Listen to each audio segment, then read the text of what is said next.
The Kuchisake-Onna, otherwise known as the slit-mouthed woman, is both a Japanese urban legend as well as a cursed spirit used to aid Suguru Geto in combat. In this video I will discuss how she is depicted in Jujutsu Kaisen, her grade, her abilities, as well as her real-world form as a Japanese yokai. So let's get started by discussing its JJK version, then its real-world counterpart, and then finish by comparing the two versions of this figure. The Kuchisake-Onna in Jujutsu Kaisen, we only really see it on one specific occasion, during the hidden inventory act just after Toji's initial scuffle with Gojo and his sequential pursuit of Geto and Riko. Once Riko is knocked and his fight with Geto begins, Geto summons two of the strongest spirits he has at his disposal at that time. Since Geto thinks Toji just got rid of Gojo, it would make sense for his immediate reaction to be to whip out the two strongest spirits he had at the time. The two he summons are his Rainbow Dragon and of course the titular Kuchisake-Onna. Now, whilst this is a young Geto, not the same Geto we see can use maximum Uzumaki, the same Geto who could apparently take over the Jujutsu world if he managed to capture Rika, this isn't him. I bring this up because we don't have the actual grades of either the Rainbow Dragon or the Kuchisake-Onna, so we just have to kind of make educated guesses on what these grades are. I mean, Toji is an absolute beast, and if he were ranked, he would of course be a special grade without a doubt, but since he dispatches these spirits with such ease, it makes it difficult to defer these two spirits' grades. Personally, I think the Kuchisake-Onna at least is a grade 1 level cursed spirit. You could argue it's a special grade, but I think that's a bit of a stretch. One thing we know about higher level cursed spirits is their intelligence, as stated during Shibuya after Yuji's encounter with the grasshopper or locust cursed spirit. Meme states that this curse was at least a semi-grade 1 level curse, mainly due to its intelligence. Its semi-grade 1 status coming from its communication ability alone. It has some combat ability, sure, but it seemingly lacks anything beyond straight CQC. No real curse technique. Sure, it has this mucus stuff, but that seems more like a byproduct of it being an insect than it being due to a curse technique or anything. The Kuchisake-Onna can communicate at a level seemingly slightly above the grasshopper, and it also has access to a simple domain, and on top of that, she imbues her simple domain with a binding vow of non-violence, which suggests a much higher grade overall. But what actually is her main ability? What does her ability actually do? The Kuchisake-Onna's ability is a funny play on her real-life folklore. When she is summoned by Geto, she starts off by asking a simple question: do you think I'm pretty?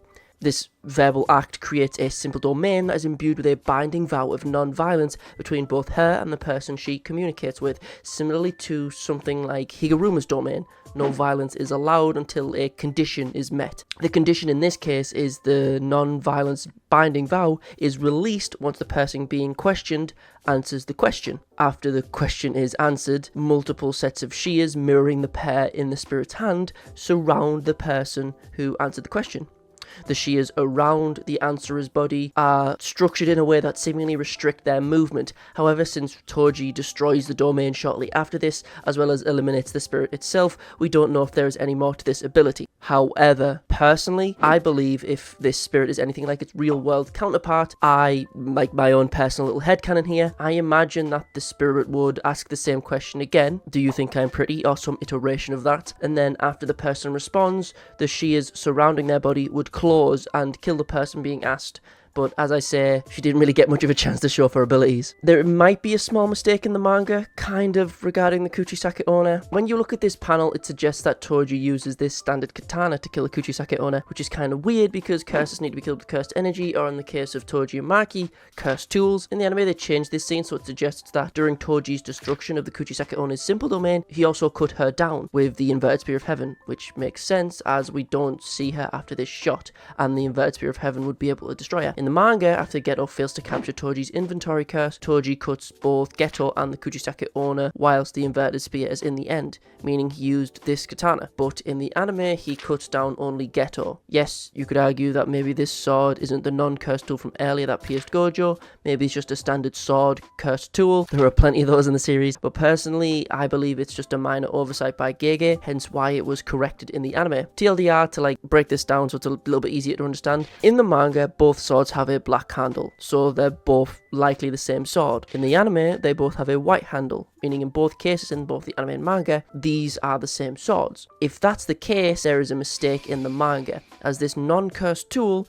that slipped past Gojo's 6 eyes exercises a cursed spirit, which is impossible. So in the anime, the Kuchisake-Onna is seemingly exercised by the inverted spear of heaven, which would have the ability to destroy this cursed spirit. So when Geto gets cut down by Toji and he uses the same sword that pierced Gojo, there is no error in the anime version, as that still works within the rules of the cursed energy power system. As I said, you could easily rationalize this as simply as this sword is just a different cursed tool. This isn't the standard katana. You could say that, but personally, since the scene was altered, it suggests to me that it was a small error in the manga, but to be honest, it's incredibly minor and up for your interpretation, as I doubt we'll ever get, a Q&A question on it. Not much else to say about the cursed spirit itself. It shows up, uses an intriguing variation of the simple domain, which I'm a huge fan of if you couldn't tell, and in the anime it gets exercised by the inverted spear of heaven, and in the manga it gets slashed up by a katana alongside Geto. Well, what about the Kuchisake-Onna, the actual Kuchisake-Onna, the real-world slit-mouthed woman yokai who sent fear all throughout Japan over the course of decades and caused so much fear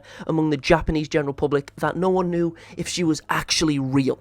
A spirit that has been found all over media due to her notoriety, anime, manga, games, movies, TV shows. What is the Kuchisake-Onna? The Kuchisake-Onna lore is very much the epitome of a stereotypical folklore. When I say this, I refer to the common tropes surrounding things like yokai, the Wendigo, the Krampus, whatever it may be, in the sense that there is never one specific origin in time or geography for their legends, and in turn their lack of origins feeds their notoriety as multiple versions of these creatures pop up all over the place. And as these creatures are spread through word of mouth, it becomes quite difficult to pinpoint their exact places of creation, as well as their original versions. Anyway, in regards to the Kuchisake-Onna, she is believed to have kind of like two origins in a sense, right? Some believe the tale of the slit-mouthed woman might have been around from the Edo period, which is about 400 years ago, and or during the late 1970s, which is, not 400 years ago. Or maybe her story was just around during the Edo period, but for some reason her story gained a lot of notoriety during the 70s for some reason or another. Anyway, in all versions of the tale of the slit-mouthed woman,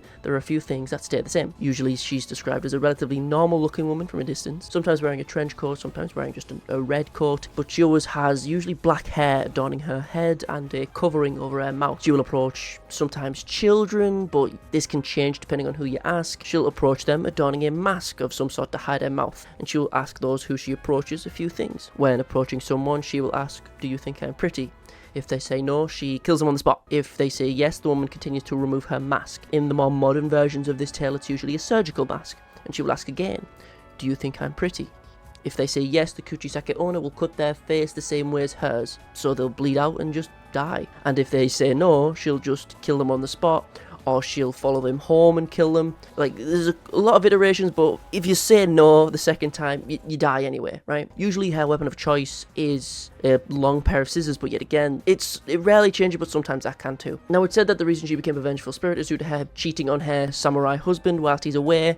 Husband finds out, husband disfigures her. It's a major simplification of the story, but that's pretty much it. However, one pretty common thing about the Kuchisake-Onna is that upon being asked for the first time, "Do you think I'm pretty?" if you simply respond with something like you're running late or you don't have time, she'll just kind of let you leave, which is really funny to me because it shows a lot about Japanese culture, especially at the time. There are also some other weird iterations of the tale where she can be distracted by stuff like hard candy, which is strange, but whatever. Like, there are a significant number of differing versions of this tale, and that's just simply because of how popular it was during the 70s, 80s in Japan. The Kuchisake-Onna's story was so prevalent during this time that in some places in Japan, children were not allowed to walk home alone. They would walk in groups or be accompanied by teachers. Like, it's very hard to describe how prevalent this creature was during the time period. Just imagine, right, not being able to walk home alone because your teachers don't know if a skinwalker is going to kidnap you. Like, it's ridiculous, okay? Now, that's both versions, so let's have a quick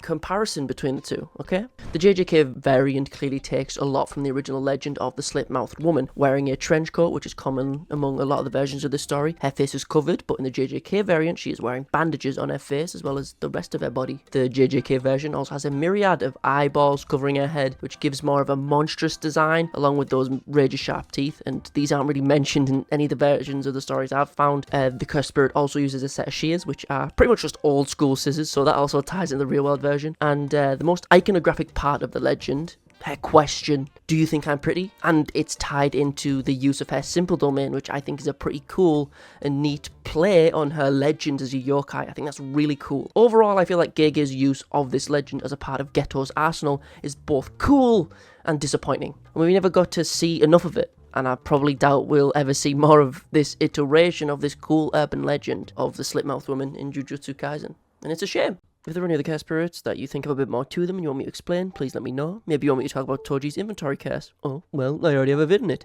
Feel free to check it out. Maybe you want me to talk about Mahito, the grasshopper curse, Dagon, the Roppongai curse, whoever. Feel free to let me know below. Also, the Orozu vid is in the works, I promise. I have a few videos on the back burner. Like, I wrote a 4,000 word script about Yuta, then as soon as I finished that, he shows back up in the manga and uses domain, and it caused all those 4,000 words to immediately be outdated, so sorry if there's any delays. After this Orozu vid, I'll probably focus on another character who doesn't really show up enough, or, well, I don't think will show up again, like Inumaki, Charles Manard, or Higuruma, who knows. But for now, this vid is done. Like, comment, and sub. I just got channel memberships, which is dope. Let me know what vids you want below, and toodles my doodles. Hopefully see you in the next one. Peace.